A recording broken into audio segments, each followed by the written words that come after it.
kind of respect. Because you learn somebody's Dhamma, but you have no respect for that person. Let's say, in a very mild example, you have inherited a lot of things from your mother and father. Then you are investing, you are doing other things, you are doing buying and selling, but you don't even think about your mother and father, how you got that money. Right? So you should have that gratitude, that respect. That is how even the knowledge that you take as a Dhamma knowledge will process into your heart. Otherwise it will stay here. You'll be going to many talks, retreats, but nothing is going to make any difference. It is because that you have no respect. That means I emphasize chanting is very important. It is another way to train your thoughts. So such people, I mean, there may be a couple of them, I haven't met a lot, who might think only a sitting meditation might work for my Dhamma practice. It is a wrong, it is a misunderstanding. And also, if somebody thinks only the chanting will help me in training the mind, it is also a misunderstanding. And if you are somebody who only think only dana, giving dana is only helping me to go into Dhamma journey, it is also a misunderstanding. Only sila will help me, also a misunderstanding. We need everything together. It's a blend. When you practice dana, practice dana. When you practice sila, practice sila. If you want to go to a retreat, go for that retreat if you can. And then every day make a chanting practice. When you are doing all together in a moderate way, not too much. Don't do anything too much. Chanting, dana, sila, retreat, don't do any of them too much. If you do too much, you will end up with somebody who will have some issues. It's like some food, you took it, but they are not digested. They are going to digest outside of your bowels. You're getting cancers, colon cancers. The food has to be digested within your body, not outside of that particular place. Right? So, I emphasize that chanting is one of the ways of training the thoughts. How does it work? Now you may think, okay, I go to, let's say, let me clarify. Meditation is not only a sitting practice. We meditate all the time. How do we meditate? The Buddhist meditation is not just being aware of what is happening around and beyond you. That is Western mindfulness. They just sit down and then they want to spread this non-judgmental awareness, which is called mindful meditation, started by Joan Kabat-Zinn at UMass, Boston. This is what, the Western mindfulness movement goes.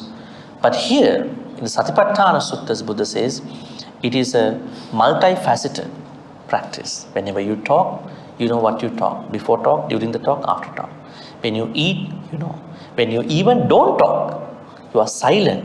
You know why you are silent. Some people don't know. It is not that you being silent, you have an argument with somebody at home. Right? You may do it as a revenge, but this silence means you know why you are not talking. And then even you walk, even you drive, even you do other things, whatever the activities you are doing, you are conscious of what you are doing. That is Buddhist meditation, Satipatthana. So this means you are creating kusala thoughts. Right? So how does chanting create kusala thoughts? Now, of course, if we go to the Satipatthanas, definitely we know we are creating kusala thoughts. There's no argument for that. How about chanting? You read a book like this, Buddha Saranang Gacchami, Dhamma Saranang Gacchami, Evam Me Sutang, so and so forth. Yani the Bhutani, Karaniya Matta Kusalina, Bojjanga Suttas, Dhamma Chakapatana Sutta. How does it create kusala thoughts? Any idea? This is the place we are going to be very much inspired by the Buddha. Because we are being inspired, and then while you are chanting, in order for you to reduce mistakes, what you are going to do is that you're going to understand what is inside of these suttas.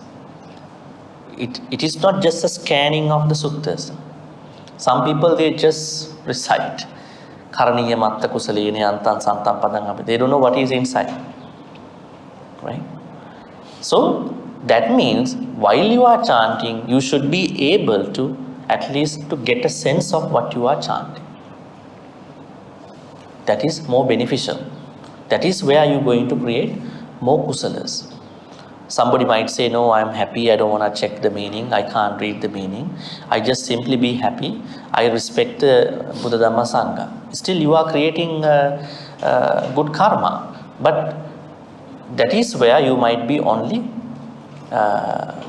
keep chanting without understanding what the meaning is all about. And also, the Buddhist chanting is not a mantra, right? Now in Mahayana, let's take the Karaniya Metta Sutta here, the third sutta here, and in this sutta, you are supposed to practice metta to all beings, all living beings. You can't exclude anybody in that practice. But what if you say, no, I don't want to learn metta practice from the sutta. I just say, may I be well, happy, peaceful. May no harm come to me. May no difficulties come to me. May no problems come to me. May I always meet with success. May I also have patience, courage, determination to meet and overcome inevitable problems, difficulties, and failures. Then, if you do this only, it will become a mantra. Like Amitofu. Amitofu. People might submit this to an online platform. The Buddhist metta is not a mantra. It is a structured practice. It's a very structured practice. Probably, I think I can show you. Do we have the projector over here? Can you make the projector? Set it up. Okay. Till he arranges that. I want to say Buddhist. Now, one example is, let's take Karaniya Metta Sutta. It is a very popular chanting. I want to say that this is not a mantra. Don't bring this, even this metta as a mantra. Buddhism has no mantras. Mantras means you keep saying, and then that will generate a certain thing. You will generate some goodwill. You will generate some positive thoughts, definitely. There's no argument for that. But it is not how the Buddha asks us to do it. Let's say now we have how many people here? Maybe 30, 40 people here. We might think, okay, let's wish somebody's happiness today.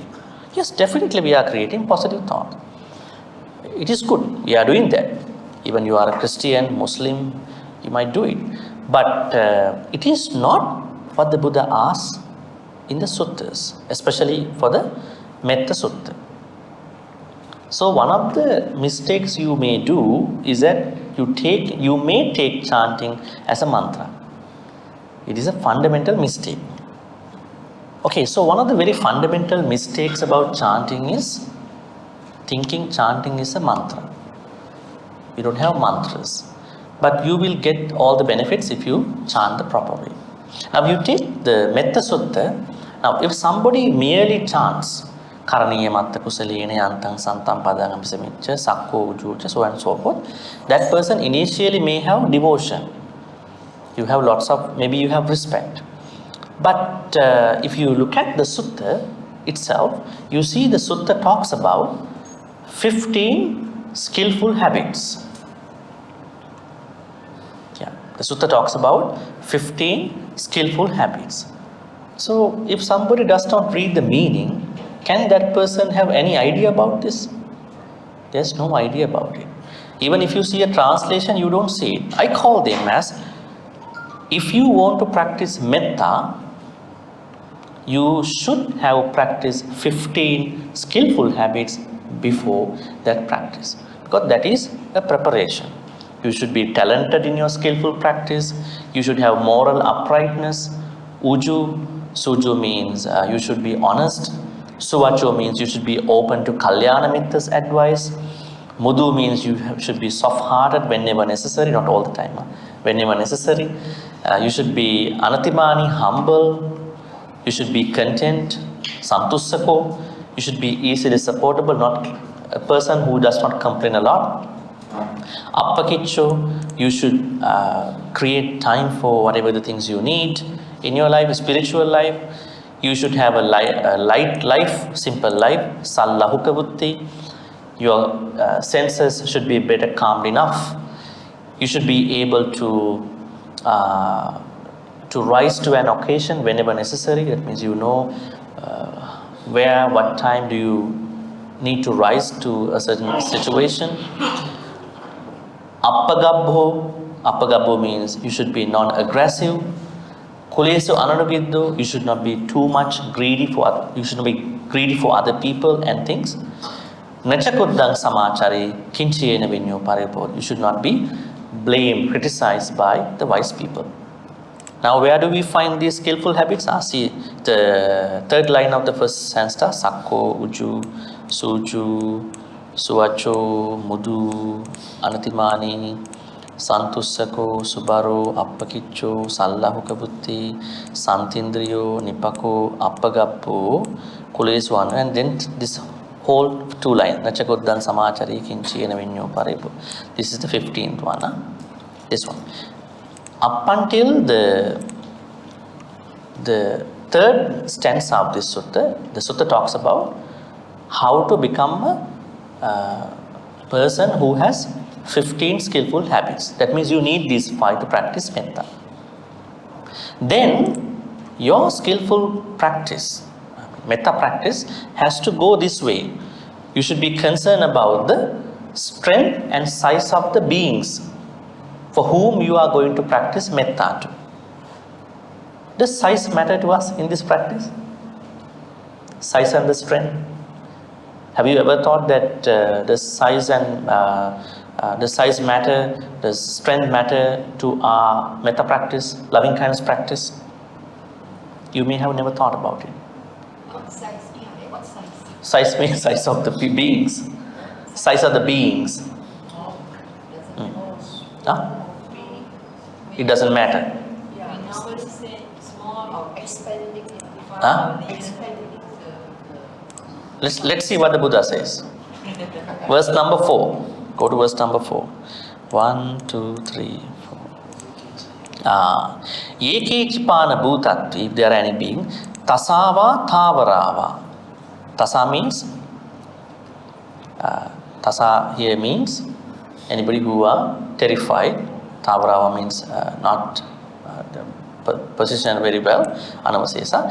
Digavaye mahantava majjima. Diga means long, any being whose bodies are long.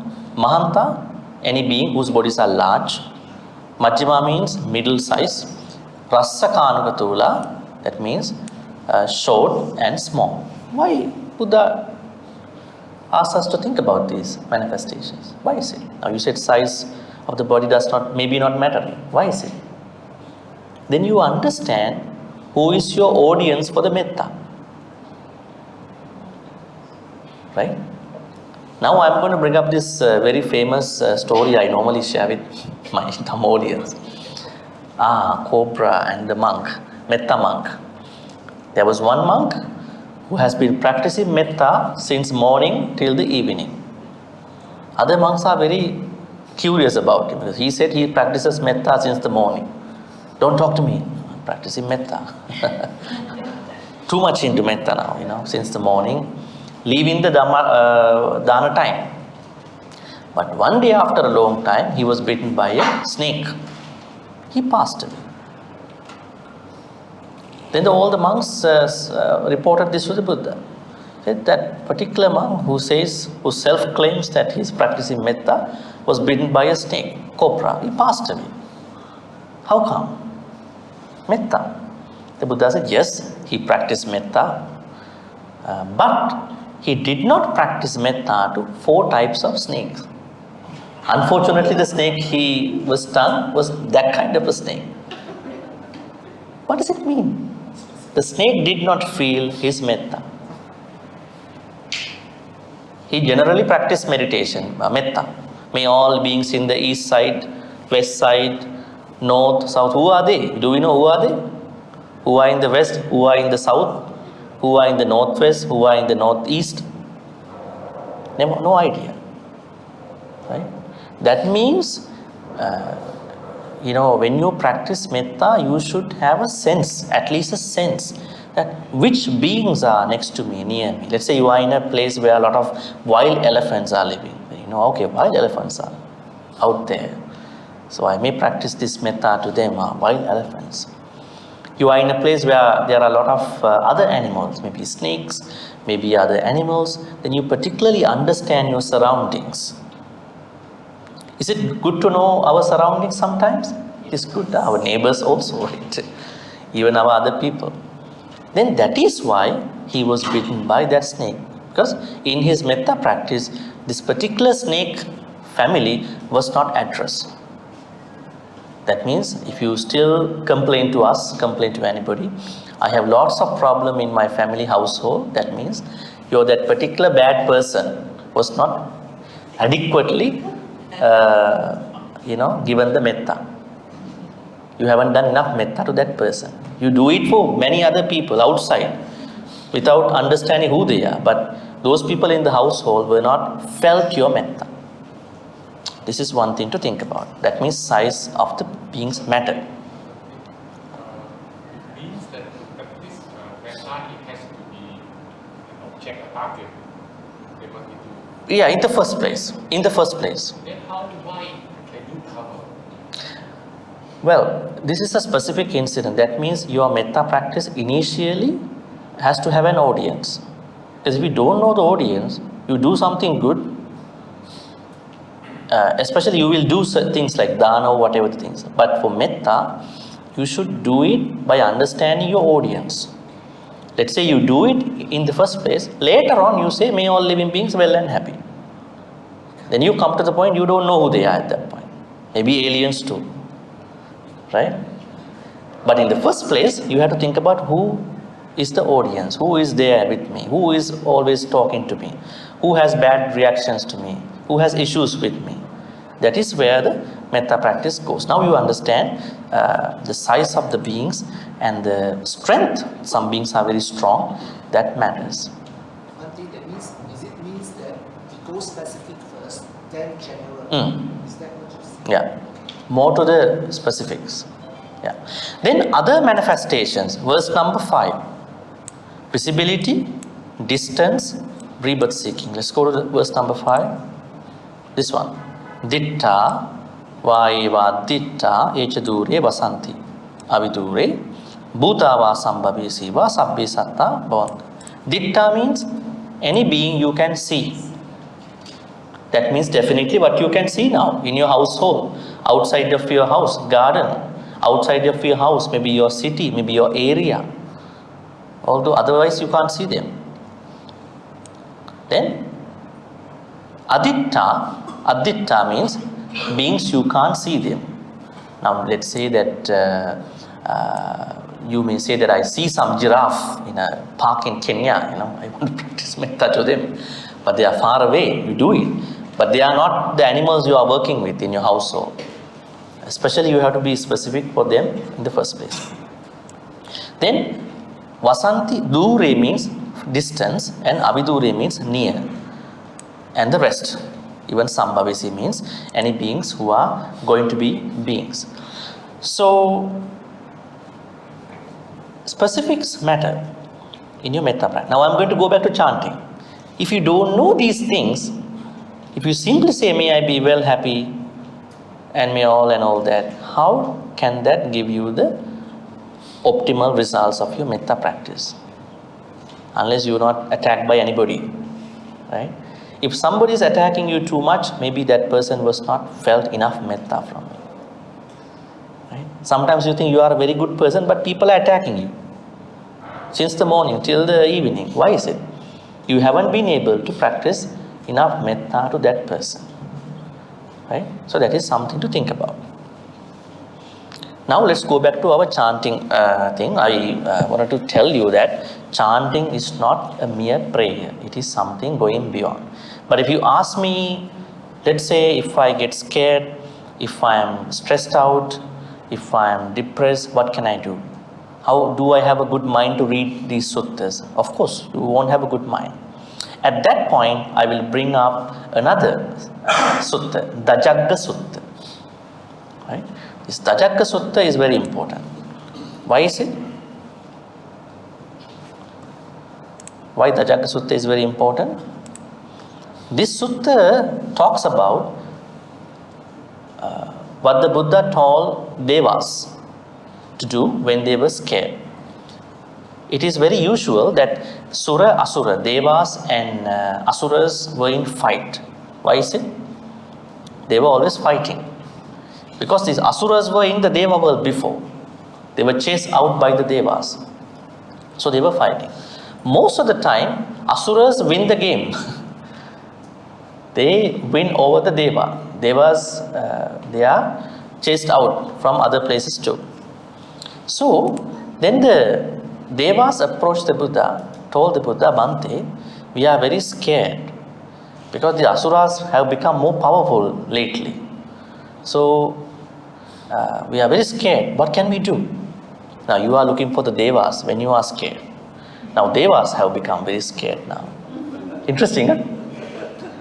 They have become very scared. Then asked the Buddha, what can we do? Then the Buddha asked, what did you do when you scared? Then they said, when we were scared, we thought about one particular higher god in their realm. They said, Varuna. Varuna is a very famous Indian god who is the higher deva for the morality. They say you can't even tell a secret to somebody because Varuna, being the third person, listens to you. Let's say you tell a secret to somebody, Varuna can hear everything. But they prayed for the Varuna, but Varuna did not help them. Then the Buddha asked, what did he do after? He said, then Pajapati, another deva. Then Isana. Then Sakka, finally. But none of them could help us. We were still scared. Then the Buddha said, it is not surprising because the Sakka is somebody who has not eliminated Lobha Dosa Moha. So when you are scared because you have Lobha Dosa Moha, you are thinking about somebody who has the same Lobha Dosa Moha, how come it is going to work out for you? Then he said, the Buddha has no Lobha Dosa Moha. Then when you think about him, your Lobha Dosa Moha will at least go away. That is why. Then the Buddha said, okay, let me tell you. In case you get scared, horripilated, stressed out, depressed, and all that, going through our bad mental states, you can think about me. Itipiso Bhagava Arahang Samma Sambuddho Vijjacharana Sampanno Sugato Lokavidu Anuttaro Purusa Dhamma Sarati Sattadiya Manusana Buddho Bhagavati. While you are thinking about me, you have to think about 9 great qualities. Arahang Samma Sambuddha Vijjacharana Sampanna Sugata Lokavidu Anuttaro Purusa Dhamma Sarati Sattadiya Manusana Buddho Bhagavati. That means even for you, when you think about the Buddha in this way, you should know what this each quality means. Otherwise, it's a mere chant. You don't know what it is, so you only have the devotional part. So the more you understand about the Buddha's qualities, you have a strong backup in alleviating your fears. Buddha is Arahant because of this and that. He is Samma Sambuddha because of this and that. He is Vijjacharana Sampanna because of this and that. So that is going to be a strong, I would say, kind of a shield in understanding your fears. Otherwise, what you will have to do is that you will keep chanting itipiso, itipiso, itipiso. You never know what it is because you are very scared. You will keep chanting, going for a number. Then the Buddha says something very interesting. In case your fear still avails, it is still there, then you should think about the Dhamma. What does it mean? Dhamma should be more powerful then. Because, we are not trying to see who is more powerful. Why did the Buddha ask them to think about Dhamma?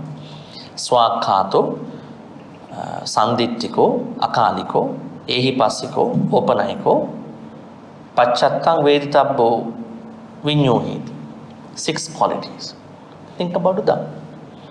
Even after thinking about the Dhamma's 6 qualities, still your fears are keep continuing, then you should think about the Sangha.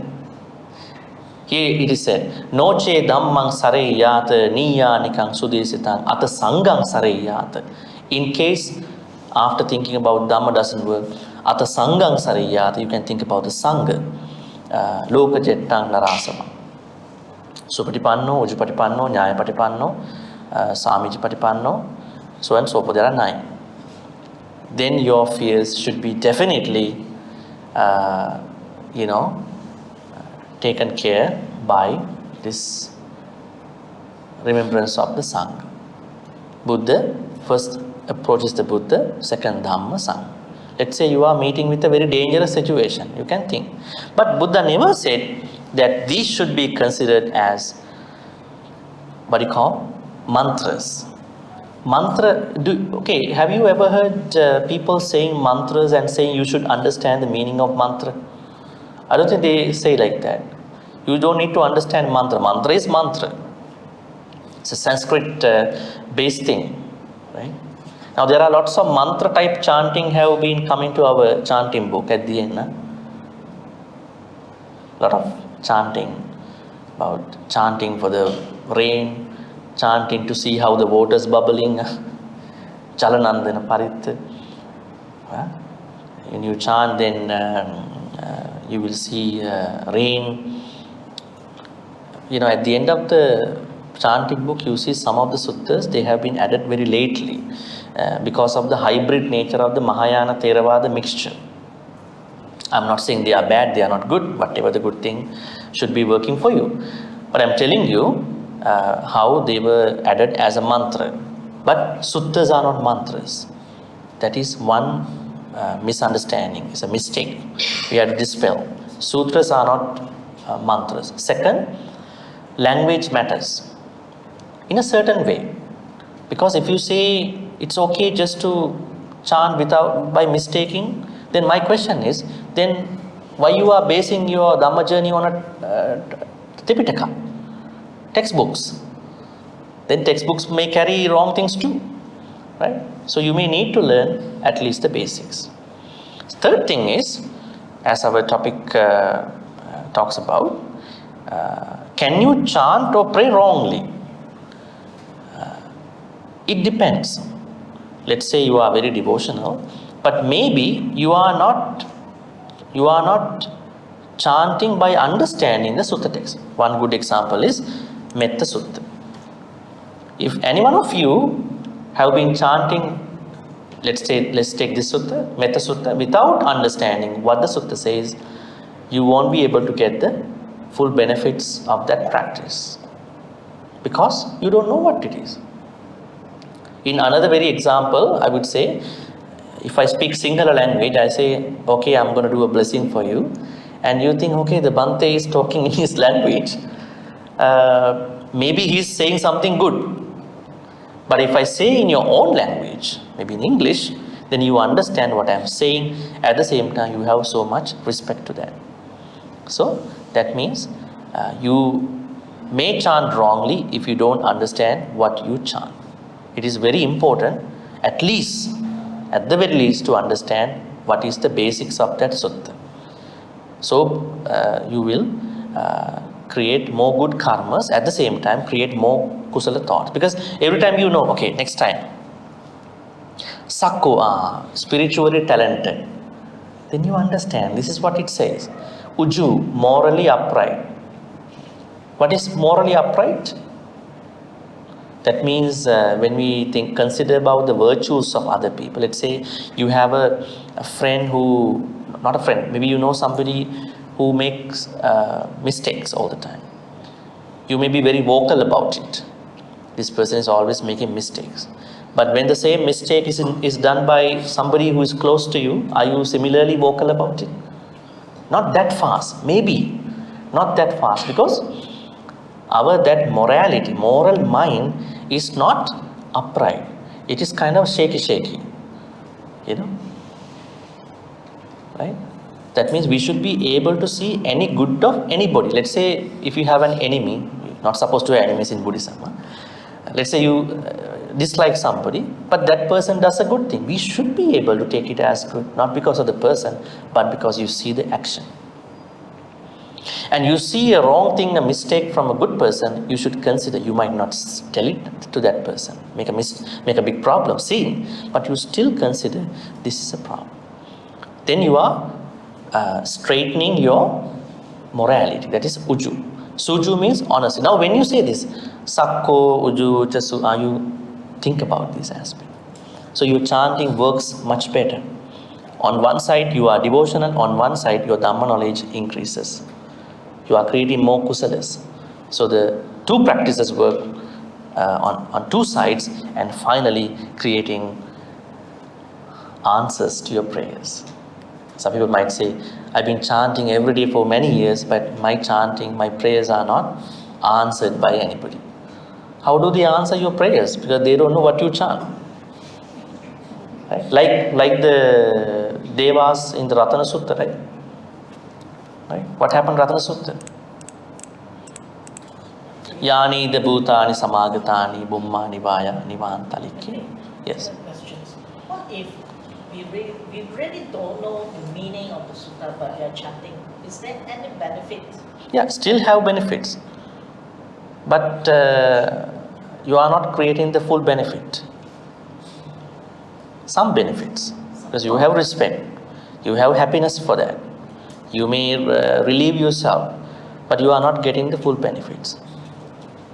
What do you want? You want to get the full benefit, or you get kind of a 20% benefit? Full benefits. If you understand pronunciation because of different languages, it's like, We'll come to that. Now we are coming to the pronunciation part. yeah. Still we are talking about the chanting in general, chanting mistakes. Now we are heading to the pronunciation part. So in the Ratana Sutta, Yani the Bhutani Samagatani Bummani Vaya Nivantalike. Now the Buddha asked Bhante Ananda to recite this. Bhante Ananda says, whatever the Deva on the ground and in the sky, please listen to me. Tasmahi Bhuta Nisameta Sabbe Mettan Karota. He says, please send metta to these people in the Vesali. That means those devas have not done their job. They haven't done their responsibility. Why? Then he says, Mettan Karota Mansiya Pajaya. Divacha Rattocha Harantiye Baling. These people are offering to you day and night. Tasmahini Rakkata Appamata. Come here very fast without delay and help them. What does it mean? If you don't do that in the proper way, devas don't listen to you. That means they've been doing for long. But here, these people were deluded with the government over there, you know. At that time, the Lichavins were not very powerful at that time. So then Bhante Ananda asks, makes an open invitation to all the gods in the sky and on the ground. Please come and help them. But they've been praying for the god. That's the funny thing. Lichavins have been doing it for a long time, putting flowers, putting offerings. But they have been going through the worst situation in their life. Their people were killed by the non-humans. They had no food. Sicknesses were going everywhere. Pandemics. That means we have to do it in the proper way. Otherwise, we will get less of what it is. Now let's go to the pronunciation part. What do you think about the pronunciation? Now I said language matters. Right? So here what we need to understand is that language still matters, because if you ignore the language, then what will happen is that you will mispronounce. You can still mispronounce, but the problem is if you pronounce well, then you understand the particular specifics of the chanting. Now let's say if you go back to the Metta Sutta, Karaniya matta kusalena yantang santang padang abhisameccha sakko ujucha sujucha suvacho chassamudu anatimani. Now, I think there are lot of mistakes happening with this text. But in some places, you see some variants, Burmese variants, Thai variants. So we do understand that. It's okay. But other than that, there is no problem. Do you have any other particular area you think that you mispronounced the text? Now, Buddhang Saranam Gaccham. Some people say Buddhang Saranam Gaccham. Just Buddhang Saranam Gaccham. Right? And yeah, there are some mistakes some people make, even Sri Lankans, even Thai, even Burmese. So then that is why you need to study these things under a teacher, like the meditation. It is very important to study like that, because otherwise you will make issues. Yeah. Bhante, how about the different melody? Like for example, when I listened to Bhante in Ra, he was chanting the Karaniya Metta Sutra, different melody, different than the way Buddhist Mahavihara. Actually, I met him this Sunday in the Dhamma Dana here. I asked him about it. Yeah. He said, it is not my style. Devotees had the style, I follow. So it also goes back to... You mean that Subang Chaw? Yeah, the different Yeah, style. yeah. And also it goes back to what I heard from an audio of our late chief. He says that certain melody of chanting does attract the devas to come, because when they heard the melody, then they will love it, and they will come to lessons. But my question here is, how do we identify which melody is better? Okay, a very good question. Now in the Dhamma there is a statement, Runnamidam Bhikkave Geetang. You should never chant as a song. Runnamidam Bhikkave Geetang. That means because when you bring chanting into a more melodious voice, of course some of the people might do just to take the new audience. It might be okay for them. But in the Dhamma journey, if you make it more melodious, because you are making it melodious in a way that you want to attract people probably. Maybe you want to make it as a normal classical song. That might not be appropriate. Yes. Huh? I mean, chanting the song, making melody. Yes. So I think the better thing is you just chant. Karaniyam. Don't add a lot of flavors into this. It's like that you adding lots of flavors to your food. You're getting a different taste finally. Just chant the way how it is, in your own way. There's no melody, chant in your own way. Maybe your speed, at your speed. Yeah. Bhante, when you chant like in a song, it's like a sensual desire. You want to chant It might. more. It might. You want to chant more. People want to, sing Yes. along. Yes. So I find It might. It might. Yeah. Yeah. But then again, having said that, there are many in the market. I'm not saying anybody's right or wrong, but there are many nuns and religious people or holy people. They produce discs or CDs on the chants, in the song-like manner. Yeah. Well, if you take Imi Oi, one of the very famous persons. I mean, we had to talk. Yeah. What I say is that maybe they might say it's a good effort. It's a good effort, and then you are bringing Dhamma in a certain way. Maybe what you call song albums about. It's not chanting though. Let's say some of the songs about Buddhism, because music is the language of the Buddha. But if you specifically bring chanting, Pali text into that melody, you have to be careful, because there are certain ways to chant. I would say basically you chant without adding lot of melodies. That is better. Then you can focus on the chant. Especially then, if you chant melodiously, you won't see the meaning very well. That is the biggest issue. Let's say you chant with lot of melodies, you will be forgetting about the specific of the sutta. You will like that voice only at that point. That might be a problem. That might be a disturbance to your Dhamma practice.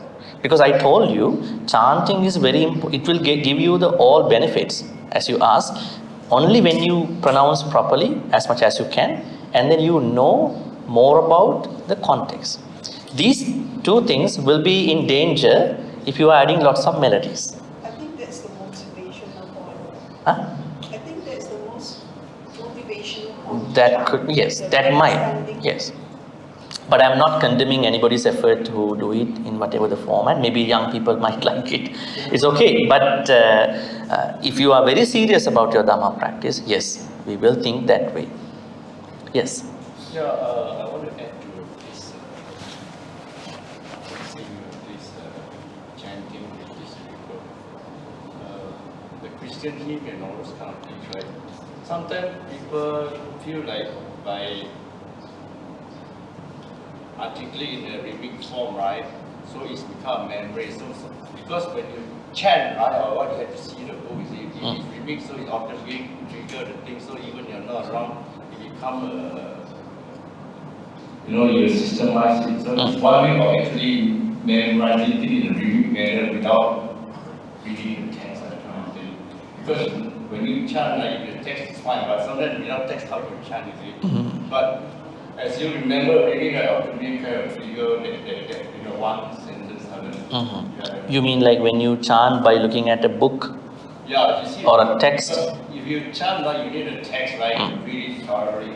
Yeah. But if you get to understand the rhyming, like without this looking in the book, right, it just, you will come naturally in the whole system. It's one way of actually memorizing the whole thing. That's how I see it. True. Yeah, true. Yes. I think basically what I need to tell you is that we should never ruin the text. Just chant the way how it is. If you're going to add lots of... Not a robotic. Yes. When you chant is not to be robotic. Yes. It's to pause and understand the word. Chant at your own speed at the same time without adding lots of melodies, because they can disturb you. But there may be somebody from different cultural traditions who might say, no, it's okay, then you go ahead. Maybe that person doesn't want to think too much about the chanting. Somebody might say, I am chanting not to attain Nibbana. I am chanting just to be happy. Right? There may be people like this, so go ahead with that. It's okay. It's okay. It's not wrong. But if you really understand the chanting in terms of your Nibbana practice, then at that point melodies can yes, it can. Now remember Sakkapanya Sutta. Very interesting sutta. Sakkapanya. I will get your question after. Sakkapanya. We have to remind these things too. In this sutta, there is a man called Panchasika. He is playing I think flute or something, and saying a very erotic expression about his wife. The Buddha said, it's very good. Interesting. He said it's very good because you said not everything is erotic. I mean, he said you sang very well. That means the Buddha's idea about songs is dependent upon the person. That man, he did it for his wife. But if you are concerned about how to go without adding unnecessary flavors, just go by the chanting in your own way, but try to pronounce as much as you can. But Bhante, Jayamangala Gatha is a melodious chant. Jayamangala Gatha actually is a Thai edition. It's not Sri Lankan. It's a Thai monks created that one. Even all the Sri Lankan monks are chanting. They also don't know where it came from now. They start the chanting from Bahung Sahasra Mabining with a sign. Yeah. But it's not Sri Lankan. No, it's Thai. Thai. Thai. So like how... Tying the string also Thai. Sprinkling water is Thai. Transferring water is Thai. Come from Thai. Because in 17th century, Sri Lankan Buddhism was all gone. At that time, what happened was that the king, supported by Bhante Saranankara, sent some monks, especially Bhante Upali, to Sri Lanka. And then what happened, 2 trips were shipwrecked in the ocean, but the third one they were able to manage to come to Trincomalee in Sri Lanka. And the famous company VOC, the Dutch company, they were doing the maritime business in the area. They did that. They did for different purpose, because they wanted to appoint Siamese king in Sri Lanka, Siamese prince. East India. Dutch. Dutch VOC, Dutch company.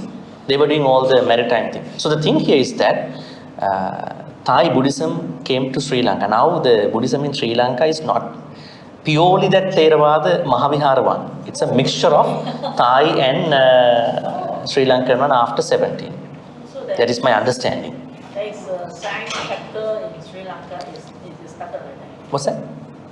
Even our late chief reverend, it is under the Thai chapter. Yeah. Now if you look at the Sangha community in Sri Lanka, we have 3 sects: Syama, Amarapura, Ramanya. All these Sri Lankan monks come from one of these. Syama means the Thai Nikaya. Syama.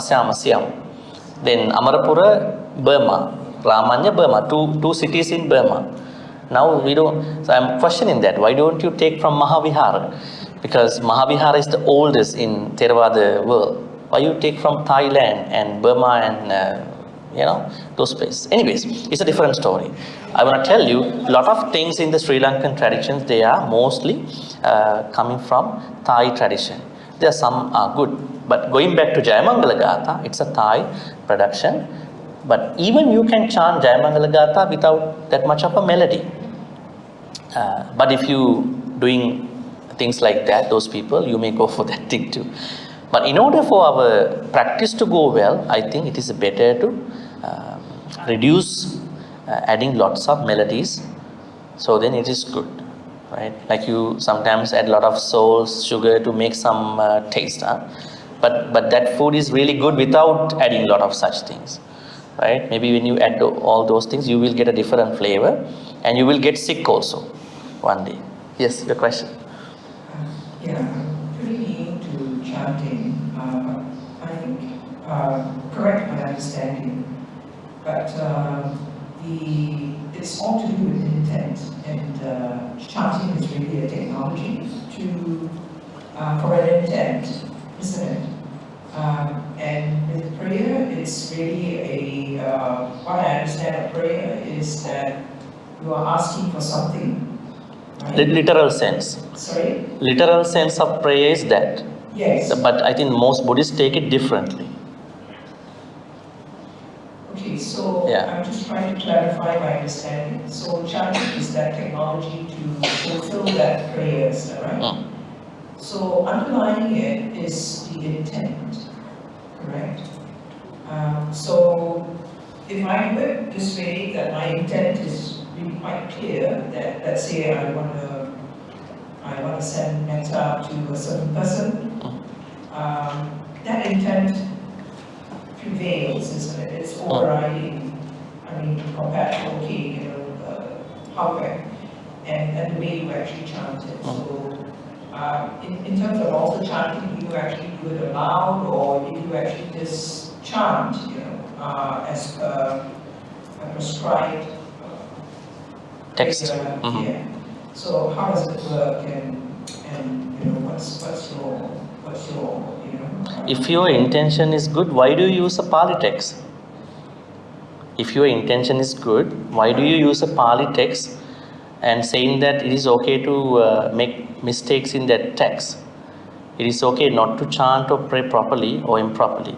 I think the idea here is that, first, these two English words, chant and pray, they are very strange to us, to the text. They are strange, they are English words. But we apply our own meaning to those two things. Let's say when you recite these ones, we don't say we recite chanting. Proper word might be reciting, but you say you chant. But in English, if you pray for the God. But we add the meaning, prayer in the Buddhist text mean that you may do certain things and you may expect. Like let's say, now as we know in Ratana Sutta, people have been offering flowers, food to the Deva and expecting Deva's help. Prayer, in a way.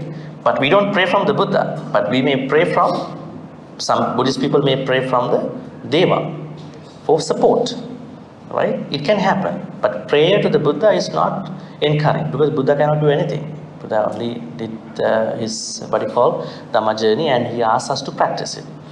So my understanding is that chant properly, with an understanding of what you are chanting. So you cannot understand without a knowledge of, at least a certain knowledge of the chanting. That will give you the full benefits of chanting. On one way you are happy, you are devotional. Second is that you are developing your Dhamma knowledge. The more you develop your Dhamma knowledge, the more you feel happy, satisfied with your content about your Dhamma practice.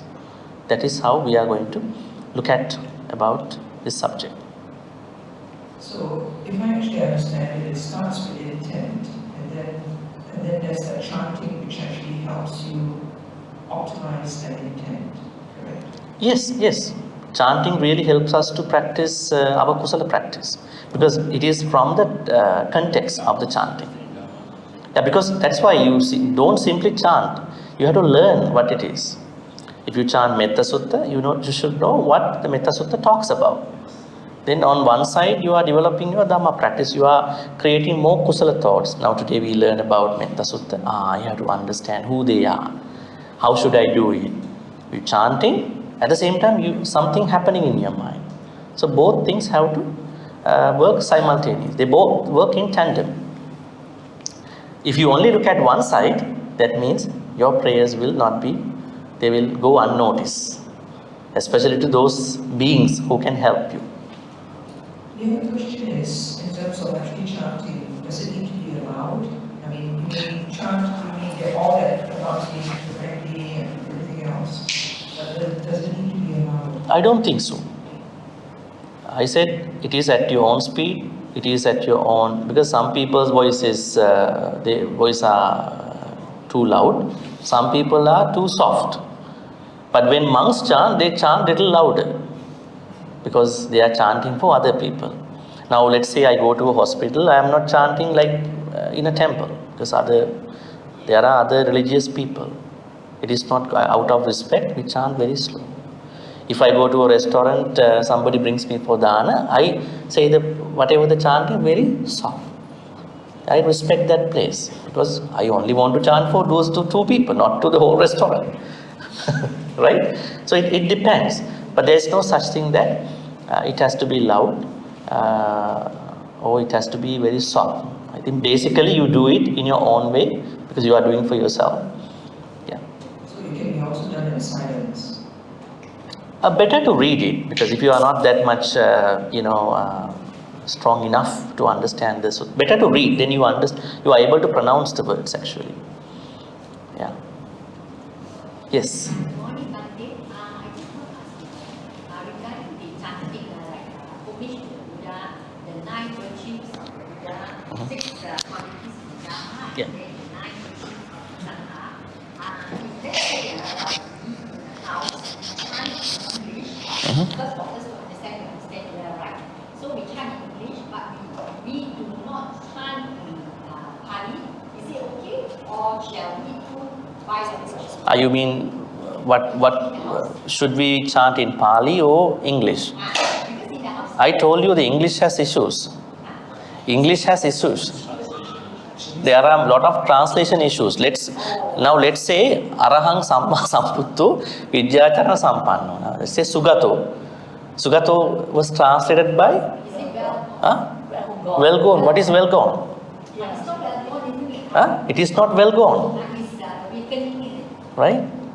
So there are issues. So better to go by Pali and then try to understand in English as much as possible. Yes. As much as possible. Because these chantings have been chanted by many monks and many people thousand years ago. It's better to go in that sacred way. So you feel it, something happening within me. But if we teach this chanting for young people, students, then we will do in English, because they don't understand Pali well. But for you, I think better to go by Pali, as I think they are very pretty simple statements. So I think better to go that way. I just like to ask, while we are talking about pronunciation, how about enunciation? Are there certain words in the Pali chanting that we need to emphasize? I give you an example. In the Mahayanist tradition, we have Om Mani Padme Hum. So the Om is always been advised to be louder than the other part of the Pali. So I'm just saying that, how about in Pali chanting, is there a certain vowels of a certain text of a sutra that needs to emphasize? No, in Pali we don't have that thing. Pali, you should be able to pronounce every word. Other than that, there is no particular Pali word to say. Now, if you see in overnight chanting, when monks chant Atanatiya Sutta, they sometimes emphasize yakko. Huh? If something happens at that time, maybe the yakka came. Oh, yakka, maybe a bang of the door. I mean, we don't have that practice. They do it as a cultural thing. They say yakko. Oh, yakkas came. Or yakkas left. But we don't have that thing. In Theravada, we are more concerned about whether we chant every letter properly. So you asked a question at the beginning, Bhante, I may skip some words. That is a problem. Don't skip the words. Try to pronounce every letter fast. And if you are really into this subject, we have a class. I conduct a class about pronunciation. Online Pali reading class every Thursday on Zoom. Yeah, 6 to 7:30. It is a class. I particularly concerned about this subject. So then you will know how to pronounce. How is your pronunciation? This is on, yeah. Yeah. 6 to 7:30 on Zoom. You need to register. You can go to this website, Patisota, and you can see here.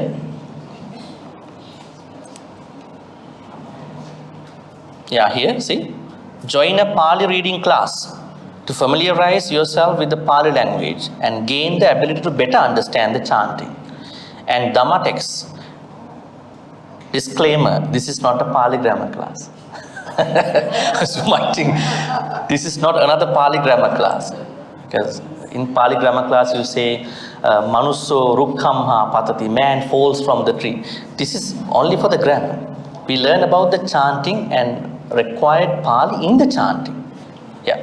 So you can go here, go to this link and then register. Yeah, your question? Yeah, okay. We will take only one more question after this and finalize. Yeah, we understand the point that Parita chanting basically is a way of learning the Sutta. And it's important you want to really walk the Dharma path to reach the Sutta. But even, I think for Puja Hall and others, I think there's still benefits or effect, even if we cannot pronounce it properly or don't understand the meaning. Because our mind is working seriously, not casually. So we chant, we are not doing many other things, only chanting. So the mind can calm. So there's an effect of this. Not only the effect on the human, I think there's also study and also really see the chant of water. When the waters crystallize very different. So I think chanting has an effect on human health, even though I think we cannot understand the meaning of chant. I think it is a misconception.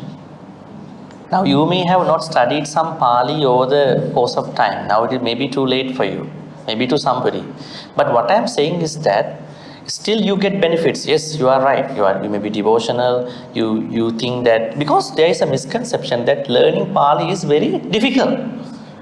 If you ask from anybody, how is your Pali? Very difficult, no?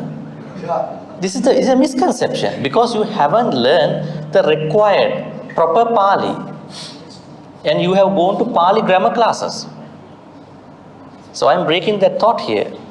If you go to a place where you learn only the Pali relevant to your chanting, this will be changed. You will learn what is inside and then what you are chanting. And you don't need to learn a lot of Pali. You can't do that. Even many people cannot do that. That is not necessary also, unless you are an academic person. You want to study for your degrees and all that, that is okay. Other than that, you don't have time to do that. But familiarize yourself with the basic Pali terms. That is important. Otherwise, you will get influenced by bad translations. So I think give it a try. Then you will feel, now you have devotion. What if you know the text that you feel the devotion? You'll be very happy. Let's say you've been reading this. Let's say yang kinchivitang idava hurangva sangesuvayang ratanam. Each time you say this, you feel very happy. The chanting, I do chanting, monks chant for me. What if you know this chanting? You will be more happy. You'll be more devotional. Why not? You understand. Yang kinchivitang idava. Out of all the things in this whole universe, there is no article that is compared to the Buddha.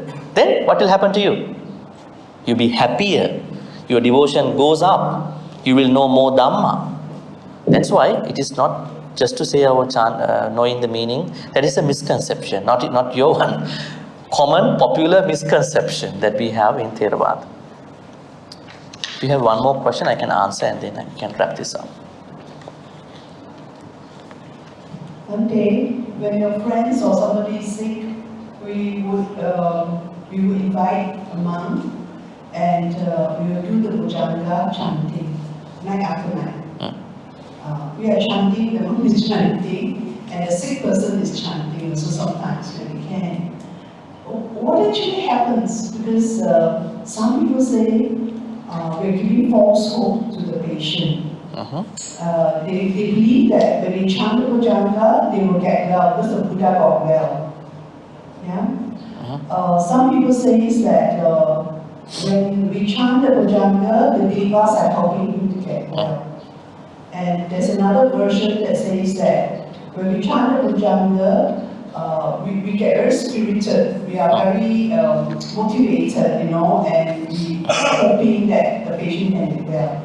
Now for the patient, when he chants the Bhujanga, if he knows about Bhujanga, he understands it, it's not like getting well, he still become very sick or he may even go worse or die, but his mind is very calm. Like there's an acceptance. Like suddenly he remembered, oh, I'm not beyond dying. But for some other patients, they're hoping that when everybody's chanting for them, the spirits are high, they overcome the death. So sometimes it's very confusing. When you request for friends to do the Bhujanga chanting, some come with understanding, some come with hopes, and some come, but they are very skeptical. I think that is okay. Everyone has their own way of looking at it. But if I give my thoughts about it, I would say now somebody is having a very hard time, severely sick, maybe in a coma, maybe in a very difficult situation. I don't think then chanting will be taken by that patient in a Dhamma perspective. His mind is not developed that much. His thoughts are not that deep. That is why we say people, don't wait for the time of the death. Now cultivate your thoughts. Then by the time you die, you have a good cultivated thought. Now people ask, Bhante, what should I think about when I die? Really? You know when you die? What time? It's a very relevant question. In order for you to have a certain heightened level of your mind, thoughts, practice now, so then there you go. That is something. So then when monks come to that sick person, let's say that person has no good thoughts, no good proper mind. At that point, he simply or she simply sees the monk, that attire, that dress. So he has been given by his relatives, maybe wife, husband, everybody, whenever monks are coming, going to help you. I think that is a good way of feeling better at that point. Kind of a therapeutic way of taking chanting at that point. Second, Bojjangas. Now, Bojjangas are not even the enlightenment factors, they are the factors arise within you when you withdraw yourself from the Panchanivarana. When you withdraw yourself from Kamachanda, Vyapada, Tina Middha, Uddhacca, Vijicca, then what happened? Immediately, Sati, Dhammavichaya, Virya, Piti, Pasad, Samadhi, Upekka start to work in different lengths. So that is true. If you think this was only given to the Arahants and it worked for them, we cannot only say it will only work for them, it can work for us too. But those are basic developing factors. Then other things you said about devas can come, yeah, those things can happen. I think we have to consider each case differently. Yes, so basically what people need to understand is chanting should not be used for your secular stuff as an overall thing. Chanting is a good way to give you a devotion. At the same time, practice more kusala thoughts. This is the main thing. In addition to that mainstream thing, then you would think, yes, you will be happy. Maybe somebody might say, I have gone through a lot of problems, but when I chant, I feel very happy. Yeah, therapeutic side. It is also okay. Because one day I know this person will learn Dhamma. This person who might say, I feel happy when I chant, I feel I forget all my problems. Then one day, when she or he is getting okay, then she or he will start seeing, what is inside of my chanting? What have I been chanting? So I think there are different people starting their Dhamma journey in different ways. Let us give them the chance, opportunity to rise. But if they have very weird questions about it, then we can answer. I don't think whatever you told us was not weird. They are very well good structured sections of that chanting. Yeah, because we arranged for Sister Bodhi's, when she was in hospital, she was very sick and she couldn't sleep at night. So we arranged for the night jhana. Right? The office arranged for metta, we arranged for... and that is what we can do. And we Now, heard that she could sleep well. Yes. Then we had people skeptical. They were saying, telling us to stop doing it because we are giving false hope. Yes. We are creating an environment where people think that because every night we come and chant, Sister Bodhi must recover from her. Yeah, that's goodwill is good. Because when somebody is severely sick, can we give a Dhamma talk to that person? That is not going to work. Only a Bodhi Puja, chanting, only work. Right? Yes. Yeah, you make it very short. Yes. Okay, one last one, right? I want to share an experience. My mom actually died of cancer. I was chanting upstairs, she was downstairs. She heard my voice in outer stage, right? So I came down. She said, you know, son, when you chant, right, I can sleep well. Yeah. I can stay calm and kind of thing. The pain or the morphine doesn't affect him anymore. She said, son, keep on chanting, it helps you. She knows her time is critical, but she wants to know without pain, And the other very important thing, as you raise, when you die one day, you will not be able to think about a lot of suttas. You will not be able to, because they are very specific. Only thing that will be helpful is chanting. Yes. As you said. That's why never ignore the chanting, because the easiest thing, and also has a lot of Dhamma also, chanting and Dhamma, the both parts, is very important, because you feel instantly, chanting, somebody is blessing me, right? It's very powerful. Today I ask you to take your chanting to the Dhamma level also, then you have a better understanding about what you chant. We'll give this lady a chance and then we'll finish. Yes. Can you make it short? Yeah. I think I understand, after this course, what the benefits of chanting are. We'll pick one. What are the basic chants which you actually recommend, for us to actually internalize? Yeah, let's say if you are somebody who is having a hard time all the time, every day, then Itipiso Swakato Supadipanno, enough. Because they have lots of things to understand. Each quality has lots of things to understand. What is Arahant? What is Arahant? What is Samma Sambuddha? What is Swakato? What is Supadipanno? I don't think whether you all have a very expanded knowledge about these 24 qualities. I think that is the starting point. But if you want to find more expanded versions, I would say Metta Sutta is good. Ratana Sutta is little too long. Mangala Sutta goes in a different way. I think Ratana Sutta. Do you have a prescribed, chant book on your site or something like that? Then you will not turn to those other pages. Okay, I would say The Buddhist Mahavihara have all the chanting. Okay, let me tell you, whatever the chanting you would like to chant, you can chant.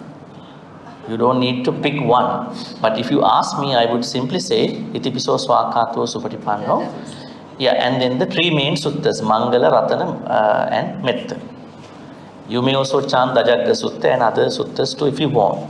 It depends. Sometimes you feel some suttas are easy to pronounce. Right? Some suttas are very easy to pronounce. And you know some suttas better than other suttas. You can pick one of them. at your discretion. All right, let's wrap this up. Sorry, one Bhante, I ask one question. Yeah. Because Make it short. last few, yeah, very short. Last few days, for me, I found that Sugato is not well known. So can you give us a best word for Sugato? Sugato. Okay, Sugato has to be understood in a contextual way. Why he is called Sugato? Actually, it was translated as well gone in the literal way. Su means well, Gato means gone. But what is well gone here? Now we have to understand. His two journeys are well gone. I would say properly gone actually. Properly journeyed, I would say. Well journeyed, not gone. One way is his sansaric journey, every life sansara. After he started Paramita as a Bodhisattva, he has well journeyed up to the point he became the Samma Sambuddha. Second, his physical journey. It is said that when he is walking straight, he cannot simply turn his head and look at the back. It is said his body is like an elephant. Can elephants just turn like this and see the back? They have to turn the whole body. That means his physical journey and the spiritual journey, they are fully blessed and well journeyed. That is why. Ended. Huh? You can say ended. Spiritual, I mean, it is reward is ended. Yes. Now we understand his journey is up to the Samma Sambuddhahood. I mean, his journey in particular, the nature of his journey, sansaric journey now has been ended. At the same time, his physical journey as a Buddha is well journeyed. Right? Because we always look back who are coming behind us. Buddha cannot do that. Yes. Make it short. Actually, I'm not trying to ask question. I just want to share experience. Okay, just now the sister said some people now say giving false hope. I think we shouldn't. When we actually chant, we have to think positive. Last year, my mom fell down in Australia, and then during me taking care of her for 2 months, she fell 4 times. The last part, it was so serious until the tiles also broken, and she has a lump. But I actually pray to our Lord, this is a goddess of mercy. I chant Om Mani Padme Hum. So when I see the clinic gave an injection. The swelling was so big. Then I asked the doctor that can we scan immediately or not? The doctor said we can't because we won't know the consequences only after 1 week. Then we will know whether the effect on the scar on the body or not. So what happened is on that night itself, I go back to my house with my mother. Okay, my mother lying down in front of the altar, and I actually chant Om Mani Padme Hum seriously and devotion to our lucky Srila, Om Mani Padme Hum, goddess of mercy. And guess what? Miracles happen. The next day, the big lump, which is as big as this size, red, swollen, gone. How can this one injection immediately next morning gone? It's because of the chanting of the So I always believe that let's not say that false hope and all that. We just give our best shot to it and devote our chanting. Whether it's going to heal or not, just believe in it. And when I actually asked the Mahayanese monk, after what happened, the Mahayanese monk told me that Goddess of Mercy came simply because of her filial piety and is strong. That's why she came to help the monk. Yeah. I mean, I believe in that. No, we all believe in chanting. We have no problem with that. We all believe. But today what I added to you is an extra thing.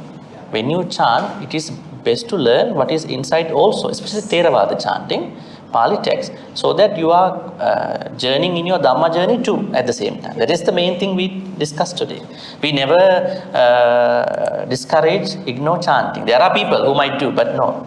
We always ask people to say, chanting is one of the best ways to train our thoughts. Exactly. All right? Okay. Positive. Yes. Miracles can happen. Okay. Now, we're going to transfer all the good karmas to all the departed ones. May all the departed ones be able to receive all these good karmas, including late brother James Meditation Group, anybody who passed away in the name of that group. anybody who passed away in the name of Wu Cho Hong and family, Leong, Chee, Peng and Wu Hooi, Pong Chia Lee, Foo Meng Chu, and anybody in this audience. If any of your departed ones you want to remember, you can remember them. May they all be well and happy. May they finally attain the supreme bliss of Nibbana. Sadhu, sadhu, sadhu. Idam me ñāti nang hotu sukhita hontu ñātayo. Idam me ñāti nang hotu sukhita hontu ñātayo. Idam me ñāti nang hotu sukhita hontu ñātayo. May Deva Naga Mahitika share all these good karmas. May they bless and protect all of you. One of the purposes of chanting might be Devas like people who chant with an understanding of what they are chanting to. May Deva Naga Mahidika bless and protect you for good health, quality of life, prosperity and safety. Finally, may Deva Naga Mahidika also attain the supreme bliss of Nibbana. Sadhu, sadhu, sadhu. Ittavata cha ammehi sambatan punya sampadang sabbe deva anumodantu sabba sampatti siddhya ittavata cha Sambhatang punya sampadang sabbe bhuta anumodantu sabba sampatti siddhya ettavata cha ammehi sambhatang punya sampadang sabbe satta anumodantu sabba sampatti siddhya akasatta cha bhummatta deva naga mahiddika punyantang anumoditva chirang rakkang tuloka sasanang Akasattha cha bhummatta devanaga mahiddika punyantang anumoditva chirang rakkhantu desanang. Akasattha cha bhummatta devanaga mahiddika punyantang anumoditva chirang rakkhantu mang paranti chirang rakkhantu tvang sadati. May we be in the company of Kalyana Mittas in our sansaric journey till we attain the Nibbana. Imina punya kammene mami bala samagamo satang samagamo hotu yava Nibbana pattiya. Finally, today you learn a lot of different aspects of chanting. Chanting can be a mistake if you do not chant properly, if you do not understand certain things. But chanting is one of the very good ways to train our thought. We should never ignore that. There are a lot of things that you can learn while you are chanting. And you discuss, ask questions, engage in the discussion. May all these good karmas be supportive and helpful for all of us to attain the supreme bliss of Nibbana. Sadhu, sadhu, sadhu. Abhivadana Series Nichang Vaddha Pachayinu Chattaro Dhamma Vaddhanti Ayuvanno Sukhang Balang Ayurarogya Sampatti Sagga Sampatti Mevacha Ato Nibbana Sampatti Iminati Saminjatu. Sadhu, sadhu, sadhu. I'm wishing you a very good day ahead of your time. Thank you. Yeah. If you have any more questions, please send me a message, ask me, email me, I can answer. I know it's a very limited time here, it's a very good topic. Let me know. And for those who want to join the online Pali reading class, you can join too. You can register there so you can get familiarized. Never think that it is too late to learn. You can learn definitely, because we are not teaching grammar. We are learning the required Pali terms of the chanting. You need them.